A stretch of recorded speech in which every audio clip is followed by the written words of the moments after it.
ঠিক প্রতিটা দিন সন্ধ্যা হওয়া মাত্রই আমার মন শুধু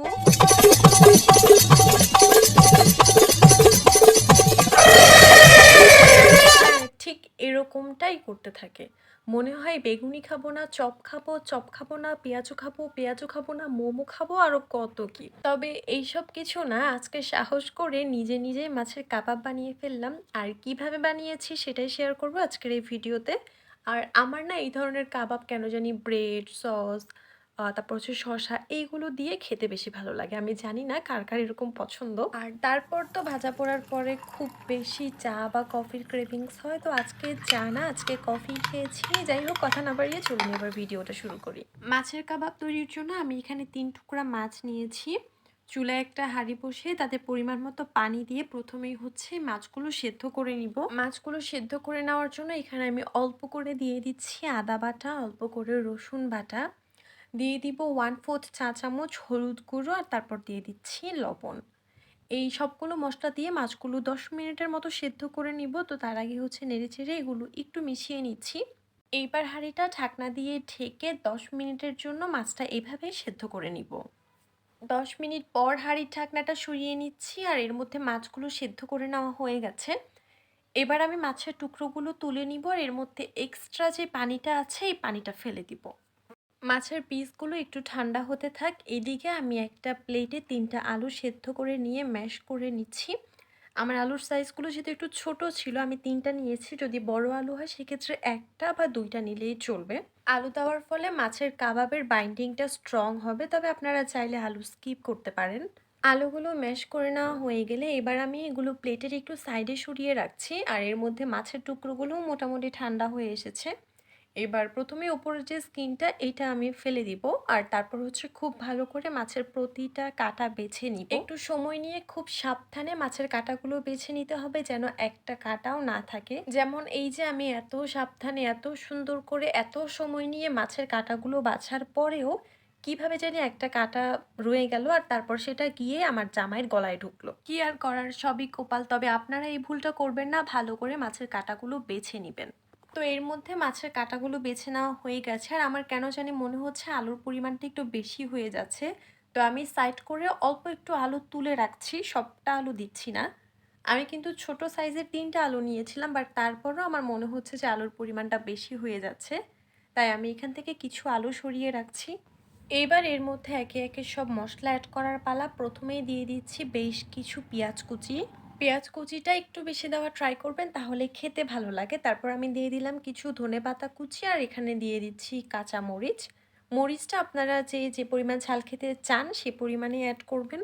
মরিচ দেওয়ার পর এখানে দিয়ে দিচ্ছি 1/4 চা চামচ রসুন বাটা, 1/4 চা চামচ দিয়ে দিব আদা বাটা। এবার এখানে দিয়ে দিচ্ছি 1/4 চা চামচ হলুদ গুঁড়ো, এবং সেই সাথে দিয়ে দিব অল্প করে লাল মরিচ গুঁড়ো। এবার অ্যাড করে দিচ্ছি স্বাদ মতো লবণ। তারপর দিয়ে দিব 1/4 চা চামচ ধনিয়া গুঁড়ো, দিয়ে দিব 1/4 চা চামচ জিরা গুঁড়ো, দিয়ে দিব হাফ চা চামচের মতো মশলা গুঁড়ো। এটা খুব সুন্দর একটা ফ্লেভার নিয়ে আসবে। সব কিছু দেওয়ার পর এইবারে সব কিছু একসাথে খুব ভালো করে মেখে নিব। এইবার এখানে অ্যাড করে দিচ্ছি 2 টেবিল চামচ পরিমাণ কর্নফ্লাওয়ার। কর্নফ্লাওয়ার দেওয়ার ফলে কাবাবের বাইন্ডিংটা খুব স্ট্রং হবে, এটা মাস্ট অ্যাড করতে হবে। দিয়ে দিলাম বেশ কিছু লেবুর রস। লেবুর রস দেওয়ার ট্রাই করবেন, এতে করে খুব সুন্দর একটা টেস্ট আসবে। এই তো ব্যাস, আমার সব কিছুই দেওয়া শেষ। এখন হচ্ছে মাছের কাবাবের এই মিশ্রণটা খুব ভালো করে মিক্সড করতে হবে। সব কিছু মিশিয়ে নেওয়া হয়ে গেলে ফাইনালি এখানে একটা ডিম অ্যাড করতে হবে।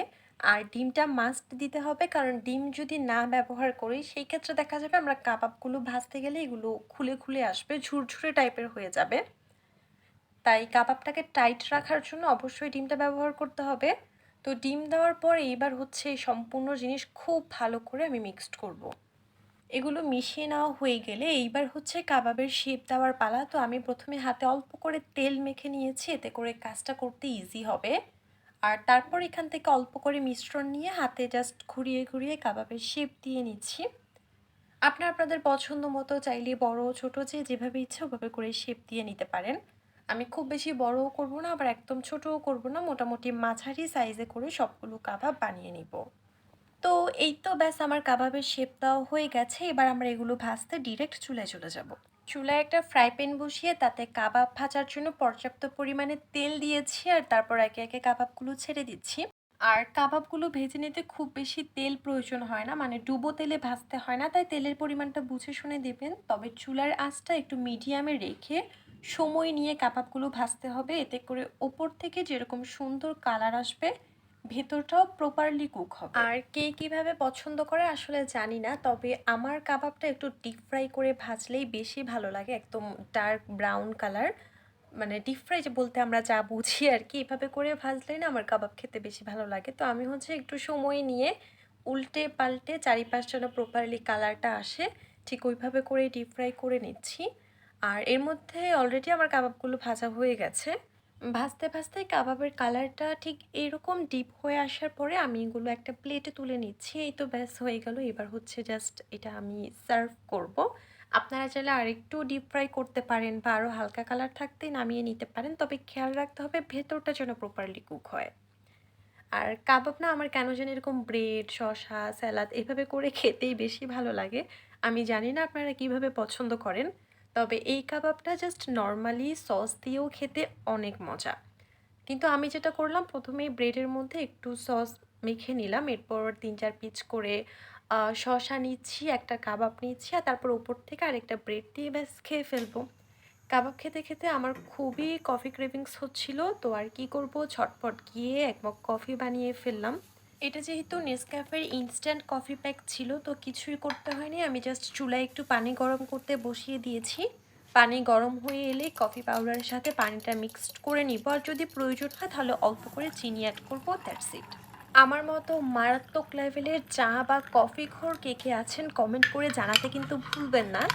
যাই হোক, এই তো এখন আমি আমার কফিটা এনজয় করি আর আপনাদের কাছ থেকেও বিদায় নিয়ে নিই। সবাই ভালো থাকবেন, সুস্থ থাকবেন, আল্লাহ হাফেজ।